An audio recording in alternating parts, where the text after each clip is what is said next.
Boa noite a todos, muita paz. É com grande alegria que nos reunimos novamente à Casa de Francisco de Assis de amparo aos necessitados.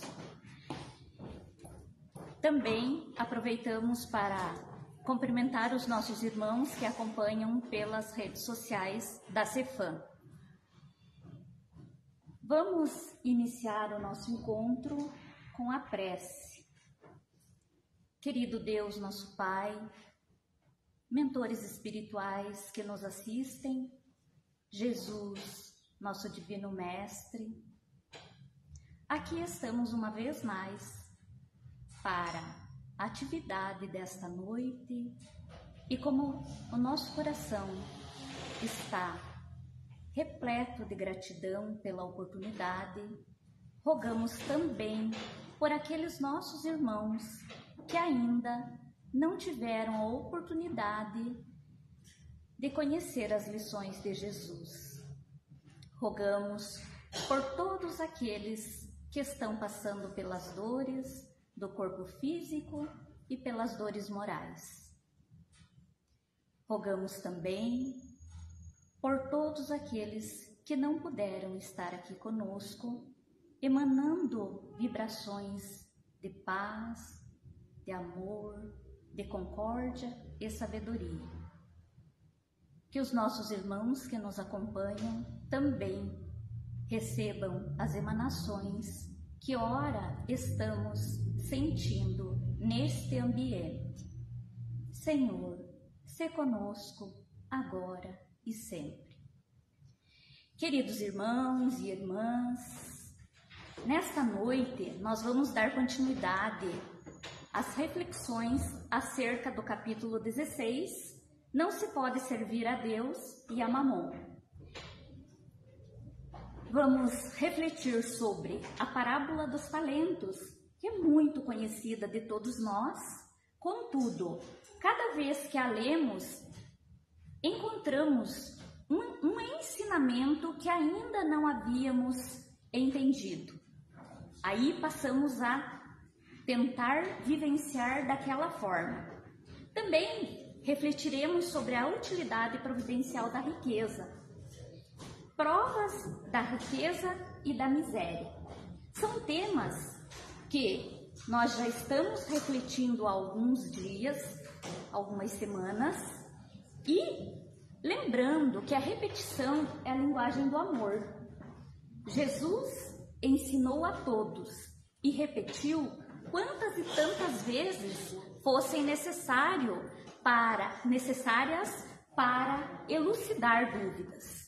Então, nesta noite, com o nosso coração repleto de alegria, repito, de aqui estarmos nesta atividade elencada pelo departamento doutrinário da casa, nós temos algumas informações que eu achei importante colocar acerca do que vamos primeiro partir para uma pesquisa.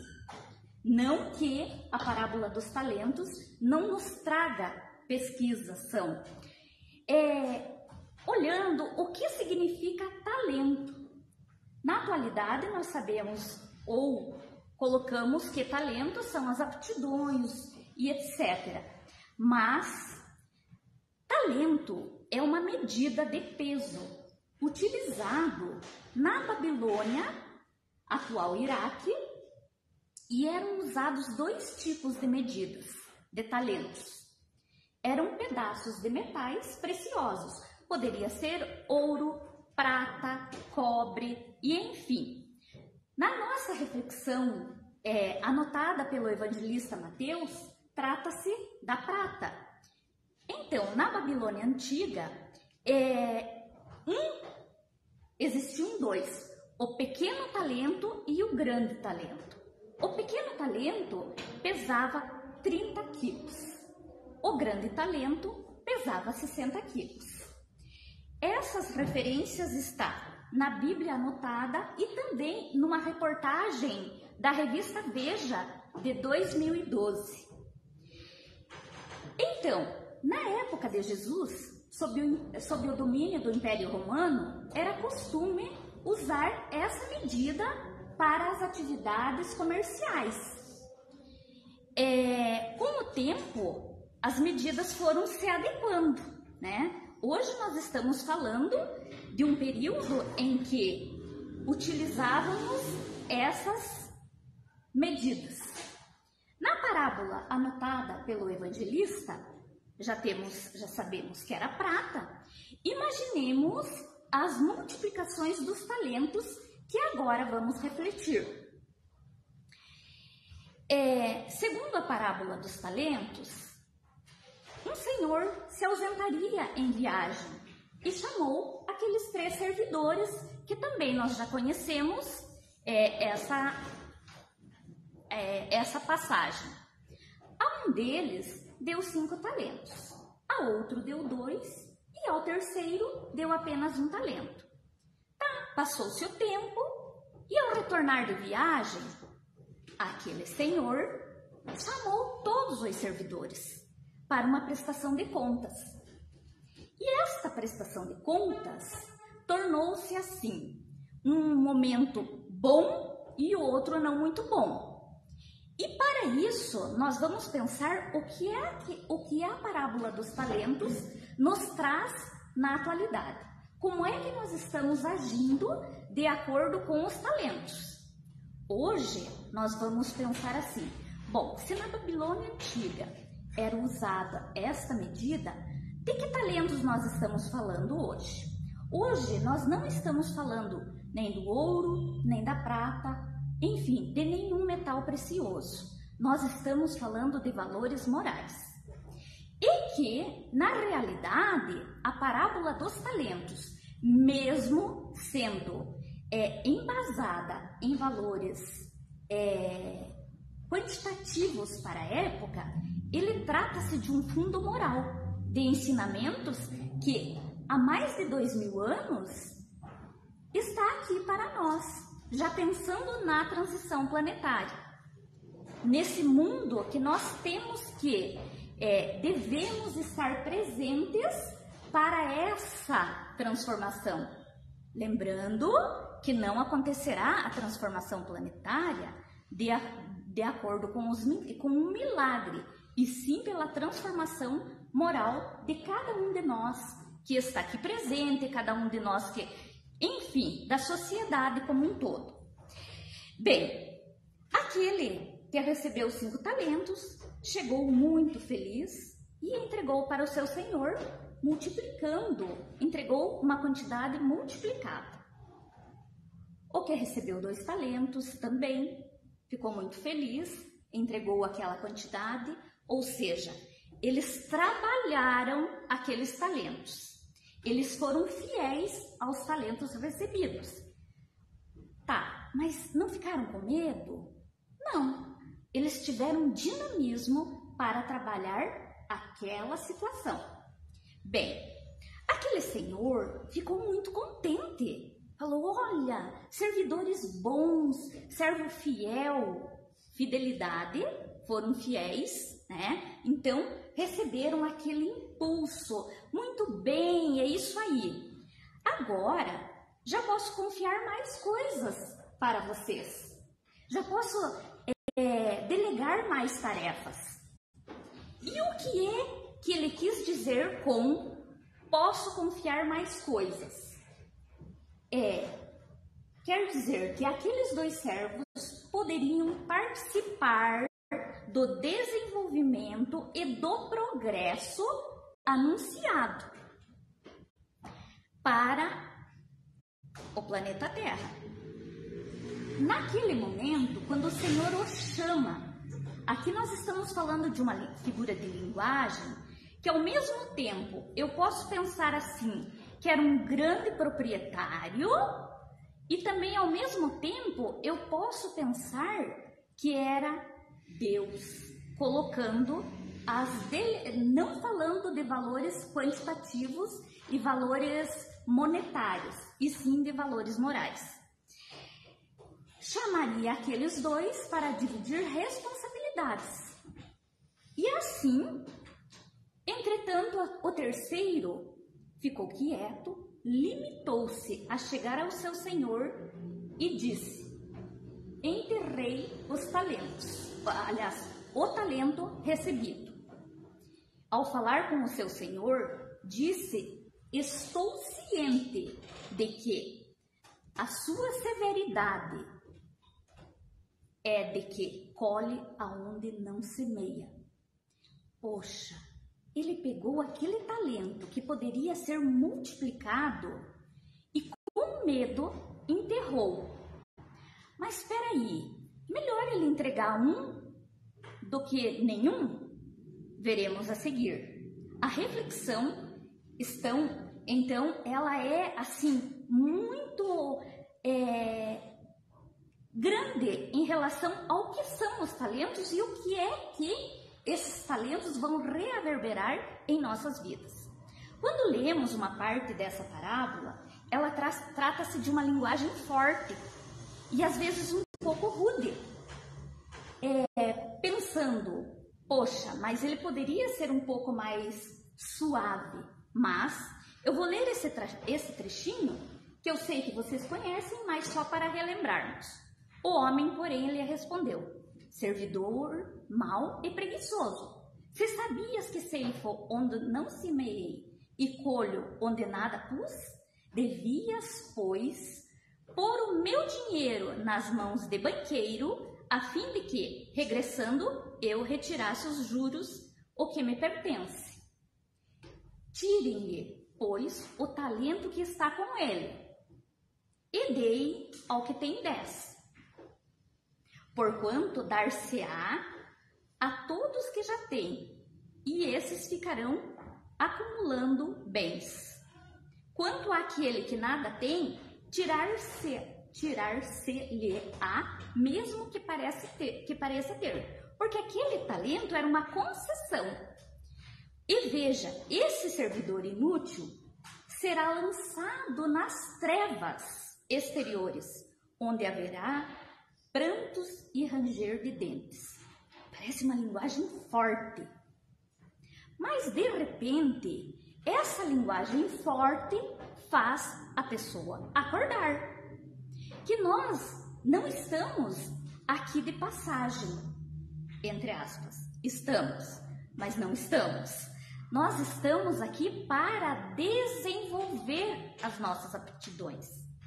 E ao desenvolver essas aptidões, nós deveremos pensar assim: não importa que talento ou quantos talentos você tenha, ou quantos talentos você recebeu. Que talentos você pode ter recebido? A inteligência, a saúde, o amor e até mesmo a riqueza é um talento. A riqueza, em mãos boas, ela pode se transformar, é o que veremos à frente, em coisas maravilhosas, em investimentos, qualidade de vida para as pessoas. E quando nós falamos do amor, o amor é a riqueza da alma. Aquele que tem amor no coração, ele é capaz de transformar e é capaz de pegar aquele irmão que está em desalento e trazer para si. De repente não tem um centavo no bolso, mas uma conversa saudável vai transformar a vida daquele irmão. E quando nós falamos de bens terrenos, nós pensamos assim: a minha casa, o meu carro, esses são valores do mundo que não nos pertencem. Contudo, nós precisamos ainda deles, pois nós estamos aqui. Estamos.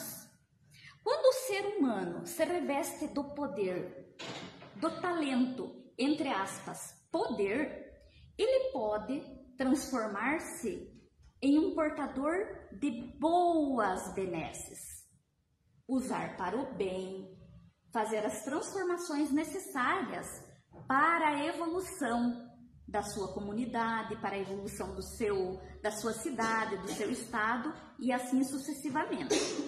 Mas também há aqueles que usam o talento do poder para o mal. Trata-se de um ser humano egoísta, que é o mal da humanidade. O egoísmo nos torna pessoas insensíveis. Agora vem mais uma chave da parábola dos talentos. Não devemos desperdiçar de forma alguma os talentos recebidos ou o talento recebido. Quando falamos desperdiçar, nós devemos prestar atenção que às vezes está ali na nossa frente, mas naquele momento não estamos ligados, digamos assim. Também, quando nós tivermos apenas um talento, digamos assim, eu só tenho um talento, como o servidor. O que eu devo fazer? Eu devo ser fiel àquele talento, primeiro lugar. Segundo, não devemos, em hipótese alguma, pensar que estamos em desvantagens com o nosso próximo em relação a quantidades de talentos que ele haja ter recebido. É essencial, quando recebermos os talentos, termos ações, dinamismo, responsabilidades e muito amor. Para todos nós que reencarnamos, nós temos um cronograma. Quando estávamos lá para reencarnar, nós assumimos tudo. Não, eu vou vencer, eu vou fazer isso, eu vou fazer aquilo. Mas quando aqui chegamos, às vezes nos deparamos com grandes dificuldades. E essas dificuldades são aquelas que nós devemos lutar grandemente para vencê-las e utilizar, para sabermos utilizar os nossos talentos. Lembrando que os talentos não são concessões. Nós recebemos, vamos trabalhar com ele e vamos prestar contas. Então, aquele que recebeu um talento, por muito medo, ele não agiu para multiplicar o talento que fora confiado. Mas, isso trazendo para a vida cotidiana. Às vezes, uma criatura, um ser humano é infeliz. Por quê? Ele não tem coragem de tomar atitudes, de fazer as suas opções. Eu digo infeliz, pode ser no seu trabalho, enfim, na sua cidade. Eu tenho planos de mudar de cidade, a outra cidade vai me trazer mais oportunidades. Então, são as decisões. Na verdade, também, nós temos medo de pensar o que os outros vão pensar se fracassarmos. Isso é muito comum. Como nós devemos tentar para não se arrepender de ter desperdiçado aquela oportunidade. Não raro, os homens se equivocam, nós nos equivocamos, mas as lições são: tende bom ânimo, uma fé firme e raciocinada, seja sempre feliz, busque as alternativas, faça uma programação, tente de verdade. Dos equívocos surgem as experiências, que facilitará um acerto mais tarde. Então, nesse contexto da parábola dos talentos, nós podemos dizer que o medo é um grave equívoco. O medo de errar, claro, a fatalidade são as consequências. Eu poderia ter feito. É lógico, meus queridos irmãos, sempre que estamos pensando em decisões, nós precisamos refletir. Entretanto, o medo, ele é o péssimo conselheiro. Ele pode colocar a perder todas as oportunidades valiosas de aprendizado para o nosso progresso. Para o nosso progresso aqui, terreno, e o nosso progresso espiritual. Então, podemos pensar assim, naquele servidor, quando recebeu aquele único talento, ele se sentiu paralisado.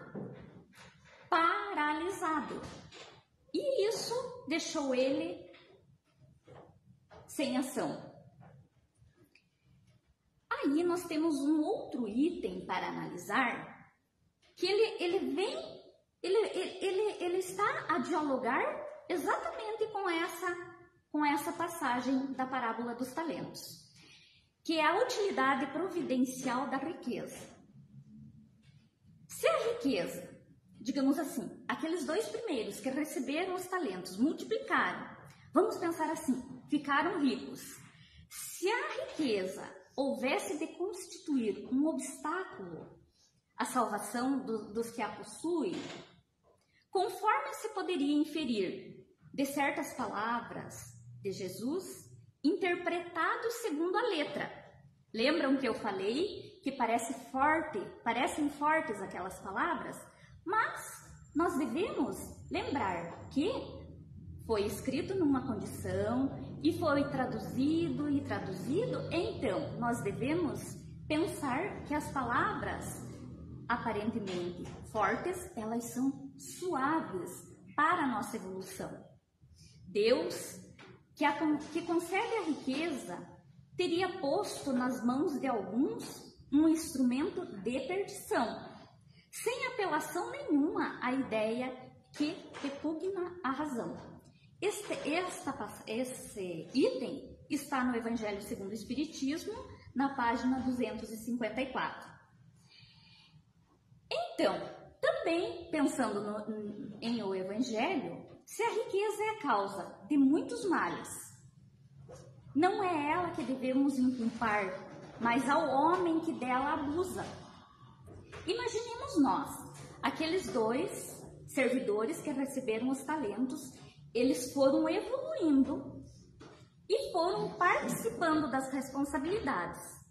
Então, se eles abusassem da riqueza, eles ficariam sem.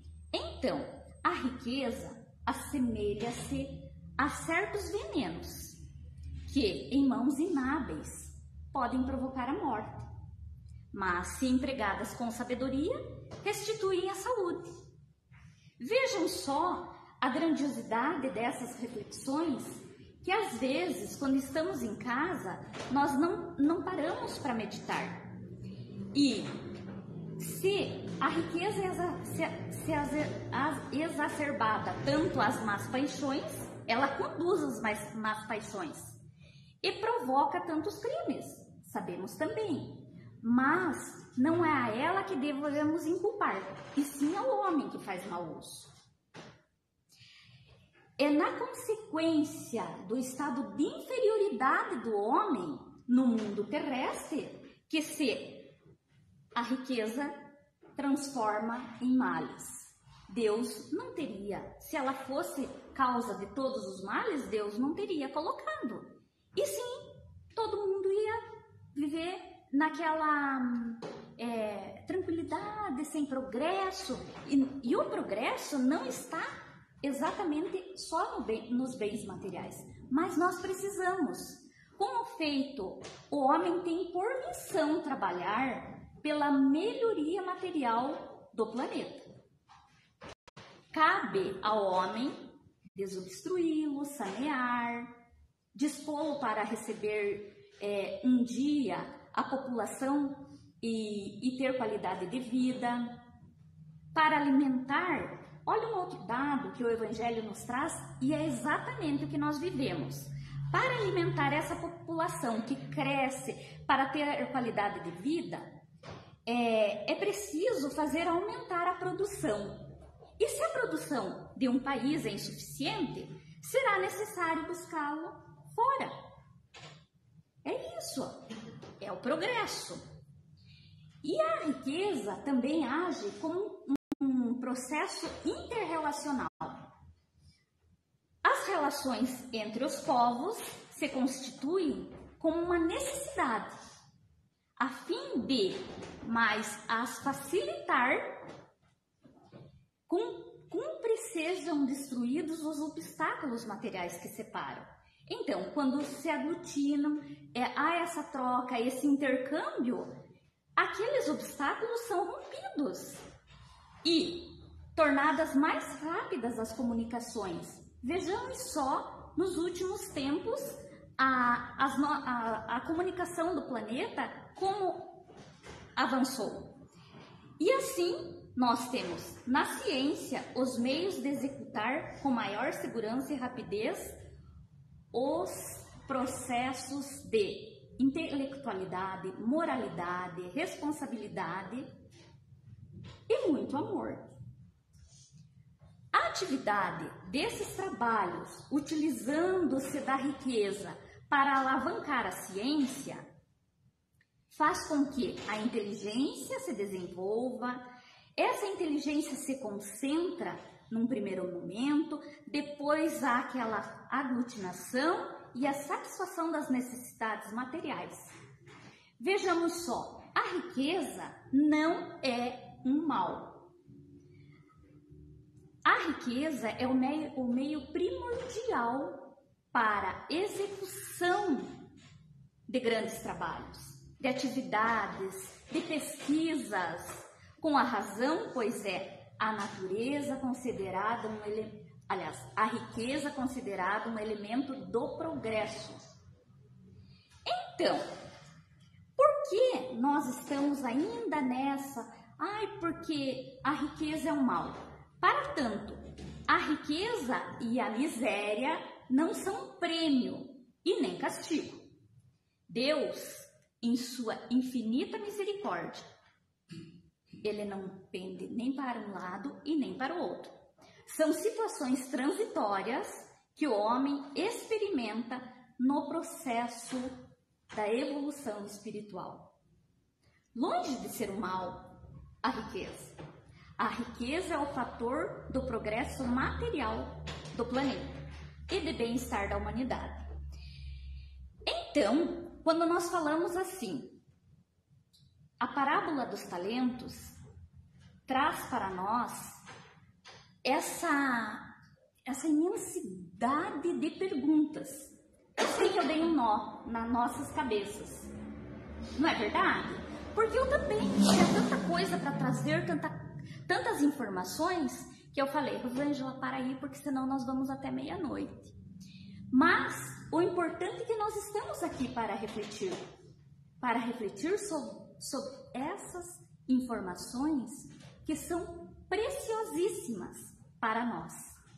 Para concluir, o homem, na perspectiva da psicologia profunda, é um ser real, estruturalmente parafísico, revestido de um corpo somático, que lhe permite o processo de construção de valores éticos, morais, as aquisições espirituais que o tornam pleno. Aquele homem pleno é o homem que está com a consciência tranquila. Como assim? Aquele que tentou, que buscou, não é isso? Quanto mais a conquista ascende na escala evolutiva com o abandono daquelas mazelas, dos egoísmos, das invejas, do mau-caratismo.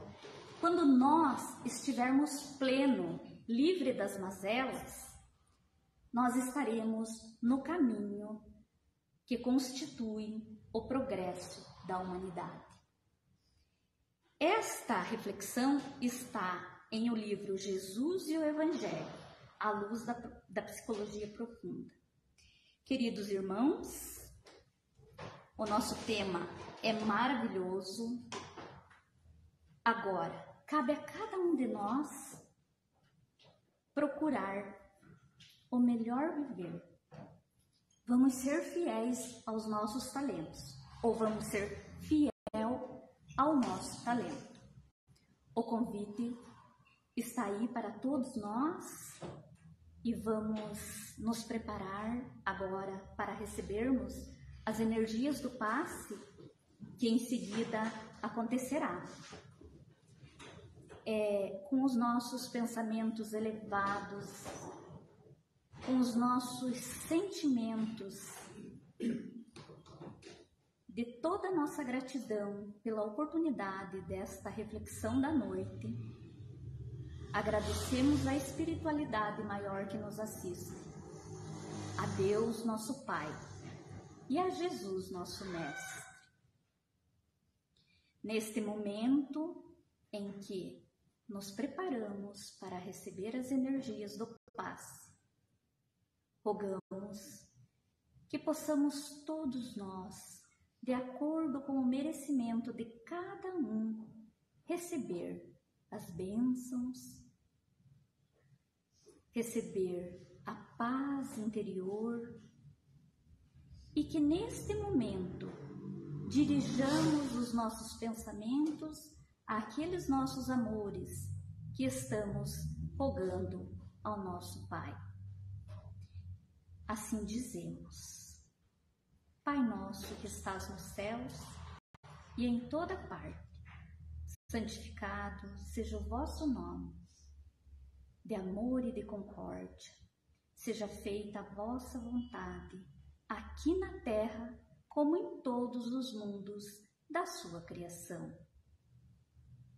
Dá-nos o pão, Senhor, o pão todos os dias, o alimento indispensável para o nosso espírito, que são as lições que ora aprendemos. Perdoa, Pai, as nossas dívidas, os nossos erros, à medida que aprendemos a perdoar aqueles que nos magoaram. Senhor, por caridade, não nos deixes que caiamos nas tentações de praticar o mal aos nossos semelhantes. Sê conosco, Senhor, agora e sempre. Que assim seja. Boa noite a todos. Nos despedimos dos nossos irmãos que nos acompanham pelas redes sociais. Boa noite.